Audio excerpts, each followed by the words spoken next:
Kahimtang sa panahon ng latest news. Diyaron sa tulin niya pag-asa maktaan, pinagi ni Sir Joseph Merlas. Sir Joseph, may buta, sir. Maayong butag usab si Ariel ug sa ato ang mga sukitig paminaw ug mito latest with update para karong adlaw Huwebes o July 31, 2025.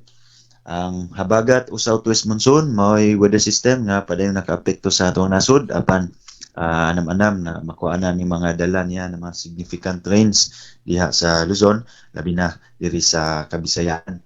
O gawas ani bagat wala gyud patay gibantayan o gipaabot nga LPU bagyo nga posibleng mapurma o makaapekto sa ato ang nasod for at least in the next 3 days. Maungsod sa 24 oras, apil na in the next 3 days, apil na karong weekend ang tibuok Kabisayaan, lahat ng probinsya sa Sugbo. Dunay generally fair weather condition, maayong tempo sa panahon, dunay hapsay nga kalangitan ug ubos sa gyapon atong tsansa sa mga pagulan.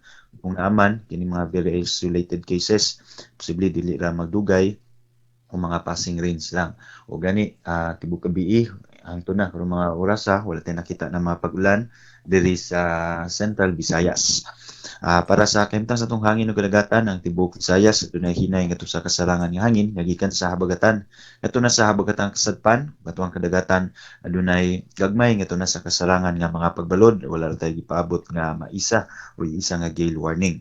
Sa Cebu atong dagat monas ni sa alas 8:39 sa buntag nagimabon nga 0.4 meters, mutaob sa alas 2:37 unyang hapon nagilawmon nga 1.2 meters. Atong temperatura 27 up to 33 degrees Celsius. Atong haring adlaw musubang ni karong alas 5:33 sa buntag ug mosalop sa alas 6:08 sa hapon. Ug matong latest nga diri sa buhatan sa Pag-asa Mactan, Visayas do Este, si Joseph Merlas, maayong buntag. Salamat kayo, Sir Joseph. Yung may butang sa pag-asa maktaan. Welcome, sir. Okay, good morning.